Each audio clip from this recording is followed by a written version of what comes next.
today I'm going to share with you how to create a Twinkling H2O background using the table salt, and the Twinkling H2O's. The first thing that you want to do is take watercolor paper and make sure that you get a nice base of water down onto the paper.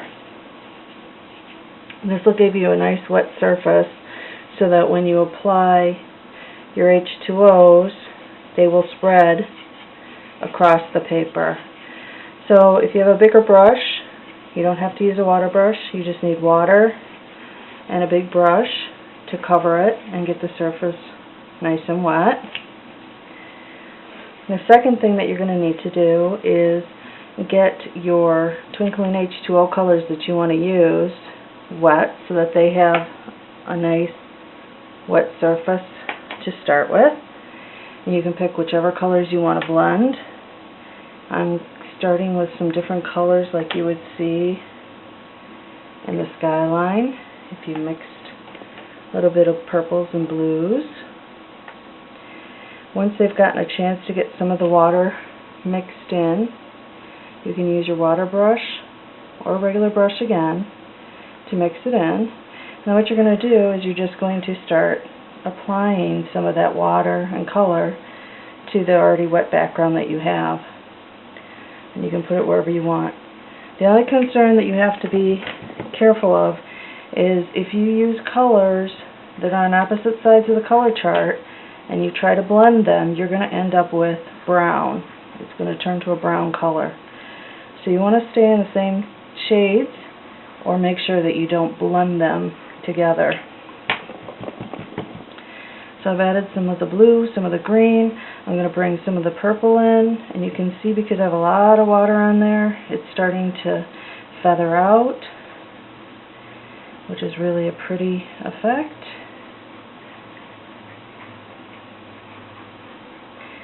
And then what I'm going to do is I'm going to, well, it's very wet, and I've got all the colors that I want mixed in there. You can't see the shimmer yet, but there's a lot of shimmer from the Twinkling H2O's. Once I've got it all laid out and the colors that I want, if I want to blend the colors even more, I can just add a little bit more water and no color at all. Once I have everything on there that I want, I'm going to take table salt and start throwing it on in different areas. What that'll do is it'll absorb the water with the color and make it get concentrated in spots and absorb the color from around it. The next step is to let this dry. Now you can heat dry it with a heat gun, or I prefer to just let it dry naturally so that I'm not pushing any of the color around because there's a lot of water on there. So I would just set this aside and let it dry, and then when we come back we'll take the salt off of the color.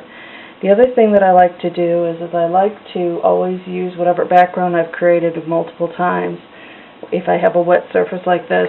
So one of the things that you can do is you can actually take another piece of paper and lay it on top to pull the color off from the top. So I can actually, if I wanted to, take, while it's still wet, and get a different pattern. And then pull this off. And you'll see I've just got a little bit of color. If I want more, I'm just going to lay it back on. Again, rub it on there a little bit, and then pull it off. And if I want a little more color, because I know there's a little more pooling down here, I'm going to pull it off. And that'll give me something with a nice speckled background that I could use for another card. As this is, I'm just going to leave this right now to dry.